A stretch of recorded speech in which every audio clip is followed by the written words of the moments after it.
तो आज पूर्व प्रधानमंत्री अटल बिहारी वाजपेयी की चौथी पुण्यतिथि है। ऐसे में पूरा देश उन्हें याद कर श्रद्धांजलि दे रहा है। राष्ट्रपति द्रौपदी मुर्मू, उपराष्ट्रपति जगदीप धनखड़ और पीएम नरेंद्र मोदी ने उन्हें सदैव अटल स्मृति जाकर श्रद्धासुमन अर्पित किए।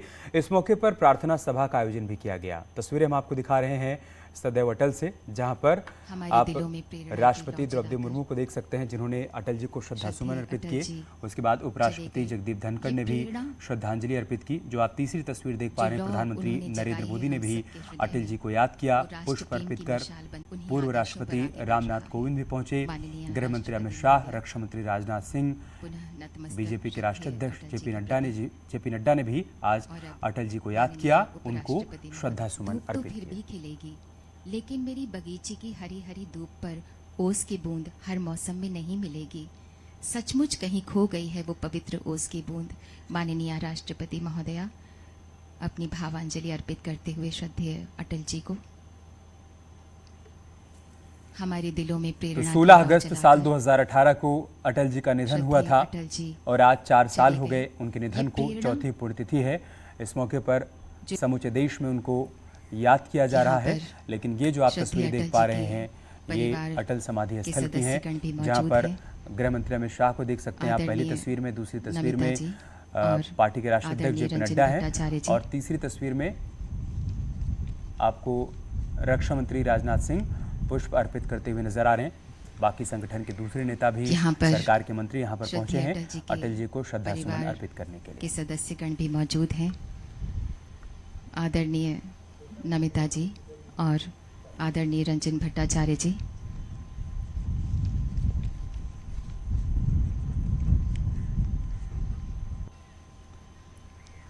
यहाँ पर श्रद्धेय अटल जी के परिवार के सदस्यगण भी मौजूद हैं। भारतीय सेना की वीरता और पराक्रम की अनेकों कहानियां हमने और आपने सुनी होंगी। ऐसी एक वीर की शहादत की कहानी 38 साल पुरानी है, जिनका पार्थिव शरीर आज से 38 साल पहले सियाचिन की बर्फीली पहाड़ियों में दब कर रह गया था।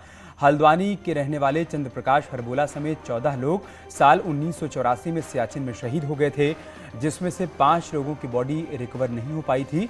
लेकिन एक दिन पहले ही उनके घर वालों को सेना की तरफ से सूचना मिली कि चंद्रप्रकाश हरबोला का पार्थिव शरीर मिल चुका है, जिसे आज हल्द्वानी लाया जाएगा और पूरे राजकीय सम्मान के साथ उनका अंतिम संस्कार होगा।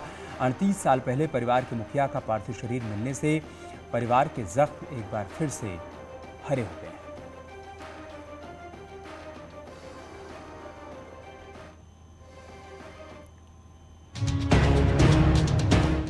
शहीद के परिवार की एक ही आस बची होती है, उनके लाल का पार्थिव शरीर मिल जाए, जिसे वो आखिरी बार देख सकें। लेकिन हल्द्वानी के शहीद का शव 38 साल बाद उसके पैतृक निवास पहुंचा। भारतीय सेना की वीरता और पराक्रम की कहानियां आपने सुनी होंगी, लेकिन ये वीर की शहादत की 38 साल पुरानी कहानी है। दिन था 29 मई 1984 का, जब ऑपरेशन मेघदूत के दौरान 19 साल के कुमायूं रेजिमेंट के जवान चंद्रशेखर हरबोला की मौत हो गई थी। बर्फीले तूफान में 19 जवान दब गए थे, जिनमें से 14 के शव मिल गए थे और 5 जवानों का कुछ अता पता नहीं चला था। उन्हीं 5 जवानों में से एक थे चंद्रशेखर हरबोला। चंद्रशेखर जब शहीद हुए तो सिर्फ 28 साल के थे। जी बताएं, क्या घटनाक्रम था पूरा? सर 29 मई 1984 को जब ये पता चला तो परिवार के सभी लोग काफ़ी स्तब्ध थे उस घटना से।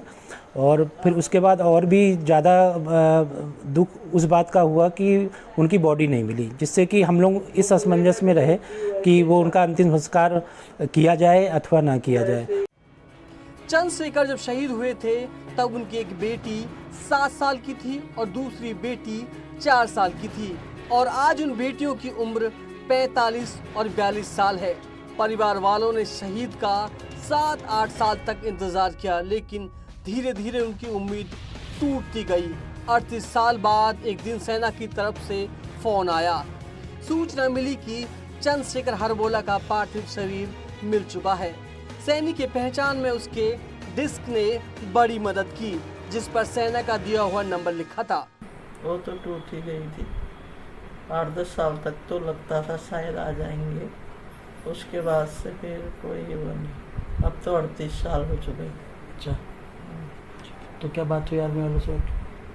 आर्मी वालों से वही पूछ रहे थे उनका नंबर और पता, यहाँ का पता, वैसे घर का पता। चंद्रशेखर के पार्थिव शरीर का पूरे राज्य के सम्मान के साथ अंतिम संस्कार किया जाएगा। उसकी पत्नी शांति देवी की आंखों में आंसू अब सूख चुके हैं। उन्हें सिर्फ इस बात का गम है कि आखिरी समय में उनका चेहरा नहीं देख सकी, लेकिन खुशी इस बात की है कि उनके पति ने देश की रक्षा करते हुए अपने प्राणों की आहुति दे दी। Bureau report, news 18, UP Uttarakhand. Fatehpur में सोमवार की रात बाइक पर सवार बदमाशों ने फ्लिपकार्ट कंपनी के ऑफिस में डाका डाला। गन पॉइंट पर बदमाशों ने कर्मचारियों को बंधक बनाकर 18,81,079 रुपए कैश की लूट की और फरार हो गए। डीएम आवास से महज 50 मीटर की दूरी पर हुई डकैती की इस वारदात के बाद हड़कंप मचा हुआ है। सूचना के बाद एसपी ने पुलिस और एसओजी टीम के साथ घटनास्थल का निरीक्षण किया। पुलिस डकैतों की धरपकड़ के लिए ऑफिस में लगे सीसीटीवी कैमरे को खंगाल रही है। घटना सदर कोतवाली इलाके के बुलेट चौराहे की है। फ्लिपकार्ट ऑफिस के कैशियर विकास ने बताया कि घटना के वक्त ऑफिस में 4 कर्मचारी मौजूद थे। रात करीब 10 बजे बाइक सवार 3 नकाबपोश बदमाश ऑफिस में दाखिल हुए। बदमाशों ने गन पॉइंट पर मुझे और अन्य 3 कर्मचारियों को बंधक बनाया, लूटपाट की और फरार हुए।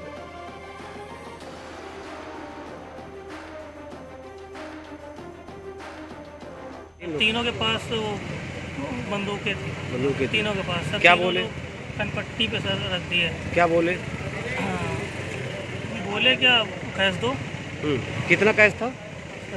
18,81,079 रुपये। कितने दिन कैश था? हाँ, ये 11, 12, 13, 14, 5 दिन का। 5 दिन का। और अब खबर फतेहपुर से, जहां पर तेज रफ्तार ट्रक ने बाइक सवारों को रौंद दिया। हादसे में बाइक सवार की पत्नी की मौके पर ही दर्दनाक मौत हो गई, जबकि बाइक चला रहा शख्स और 2 बच्चे गंभीर रूप से घायल हो गए, जिन्हें इलाज के लिए जिला अस्पताल में भर्ती करवाया गया है। ये घटना जहानाबाद थाना क्षेत्र के कलाना के पास हुई।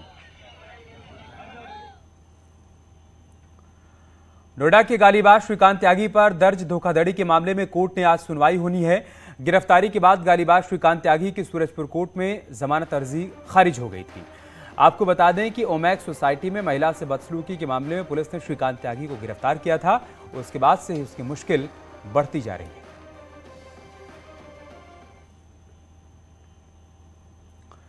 कोरोना से जारी जंग में भारत को बड़ी कामयाबी मिली है। भारत की पहली नेजल वैक्सीन का क्लिनिकल ट्रायल पूरा हो गया है। कोवैक्सीन बनाने वाली कंपनी भारत बायोटेक ने कोरोना की नेजल वैक्सीन का ट्रायल पूरा किया। भारत बायोटेक की नेजल वैक्सीन का वैज्ञानिक नाम BBV154 है। नेजल वैक्सीन का बूस्टर डोज भी लगाया जाएगा। बूस्टर डोज के तौर पर इसको इस्तेमाल किया जा सकेगा। भारत में नेजल वैक्सीन पर 2 तरह के ट्रायल चल रहे थे। पहला ट्रायल कोरोना की 2 डोज वाली प्राइमरी वैक्सीन को लेकर चल रहा था और दूसरा ट्रायल कोविशील्ड और कोवैक्सीन लगाने वाले दोनों तरह के लोगों के लिए बूस्टर डोज के तौर पर चल रहा था। नेजल वैक्सीन के दोनों ही तीसरे चरण के ह्यूमन क्लिनिकल ट्रायल पूरे हो गए हैं। नेजल वैक्सीन के ट्रायल का डेटा ड्रग कंट्रोलर को जमा करवा दिया गया है। ड्रग कंट्रोलर की सब्जेक्ट एक्सपर्ट कमेटी इस डेटा का रिव्यू करेगी। यार रुक रहे हैं छोटे से ब्रेक के लिए, जल्द लौटेंगे कुछ और खबर। और एक बड़ी खबर रामपुर से, जहां पर पुल से नीचे एक ट्रक गिर गया है। पुल की रेलिंग तोड़कर ट्रक नीचे गिर गया। दूध से भरा ट्रक पुल से नीचे गिरा है। सिविल लाइंस के कोसी पुल की यह घटना है। रेलवे ट्रैक बाधित हो गया है, आवाजाही रुकी हुई है। तस्वीरें आप देख पा रहे हैं जहां पर एक ट्रक हादसे का शिकार हुआ है। पुल की रेलिंग को तोड़ते हुए ट्रक नीचे जा गिरा। बताया जा रहा है कि इस ट्रक में दूध लदा हुआ था और इस हादसे के बाद चूंकि ट्रक नीचे रेलवे ट्रैक पर गिरा है, लिहाजा ट्रेनों की आवाजाही भी पूरी तरीके से ठप हो गई है। यातायात काफी समय से बाधित है। रामपुर से विशाल हमारे सहयोगी इस वक्त हमारे साथ जुड़ चुके हैं। विशाल, क्या अपडेट है इस वक्त वहां से? देखिए, मैं आपको बता दूं, ये मदर डेयरी का जो था डीसीएम था, जो गजरौला से दूध लेकर के आ रहा था। इसके ये देर रात की घटना है, जब इसको क्या कहते हैं, नींद का झोंका गया। झोंका के आगे कोसी की पुल की जो रेलिंग है, रेलिंग तोड़ करके ये रेलवे ट्रैक पर गिर गया। जिसपे एक बड़ा हादसा होने से बच गया, क्योंकि पीछे से ट्रेन भी आ रही थी। तो अचानक जो ड्राइवर की सूझबूझ से जो था, ये क्या कहते हैं, उसने इमरजेंसी ब्रेक लगाया, जिसके बाद ट्रेन रोकी गई। वही जो दूध की डेयरी आप देख रहे हैं, न्यूज 18 जो है एक्सक्लूसिव विजुअल दिखा रहा है किस तरह से दूध जो है वो पटरियों पर फैला हुआ है। दोनों अप और डाउन दोनों ट्रैक जो थे वो बाधित थे। फिलहाल अभी जो है डाउन ट्रैक जो है वो चालू हो गया, अब ट्रेन जो है अभी भी बाधित है। जी बहुत शुक्रिया आपका हमारे साथ जुड़ने के लिए और जानकारी हम तक पहुंचाने के लिए।